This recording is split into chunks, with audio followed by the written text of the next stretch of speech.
The story of Hebrew is unique, the only example of a natural language with no native speakers reviving to become the vibrant, spoken language of a modern nation. For almost 2 millennia, Hebrew was purely a liturgical language, preserved only in prayer and sacred texts. It was the language of the book, not the street. For nearly 2,000 years, following its decline as a commonly spoken language, Jewish communities across the diaspora spoke numerous vernaculars, such as Yiddish in Eastern Europe and Ladino around the Mediterranean. While these languages were rich and vital for daily life, Hebrew, or Lashon HaKodesh, was reserved exclusively for prayer, study, and religious law. It was considered a holy tongue, with many viewing its use for mundane, secular conversation as sacrilege. This deep separation between the sacred and the profane was a linguistic barrier that seemed insurmountable.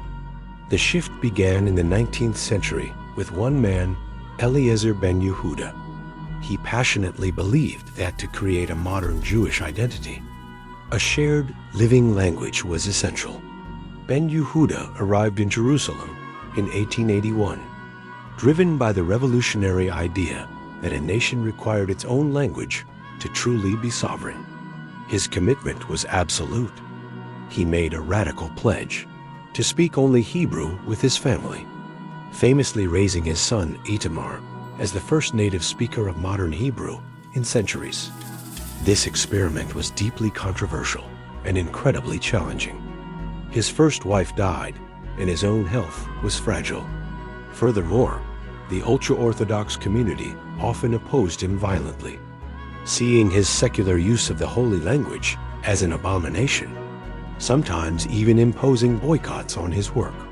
Despite the immense social and physical isolation, Ben Yehuda pressed on. A practical challenge was the sheer lack of words for the modern world concepts like ice cream, doll, towel, or newspaper did not exist in the biblical and rabbinic vocabulary. Ben Yehuda spent his life creating thousands of new words for modern concepts, often drawing from ancient roots, transforming it from a sacred tongue into a vocabulary fit for the modern world. To systematize his work, he established the Vaad HaLashon, or the Hebrew Language Committee, which later evolved into the prestigious Academy of the Hebrew Language. This committee was critical for standardizing grammar, vocabulary, and pronunciation. Crucially, the key to widespread adoption was the school system. Female teachers, in particular, became the primary evangelists, carrying the new language into the homes and hearts of the next generation. Early Hebrew-only schools began teaching children exclusively in the revitalized language, turning the children into the first fluent generation of speakers.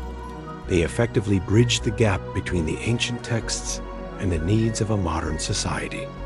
Educators, writers, and journalists played vital roles, making Hebrew the language of newspapers, literature, and the political discourse of the burgeoning national movement. And soon, Jewish communities across the globe began to see modern Hebrew as a foundational element of their identity. What was once dead is now the thriving, everyday language of millions, existing alongside other tongues in the complex tapestry of modern Israel. The revival of Hebrew is a profound testament to the power of language in shaping national identity.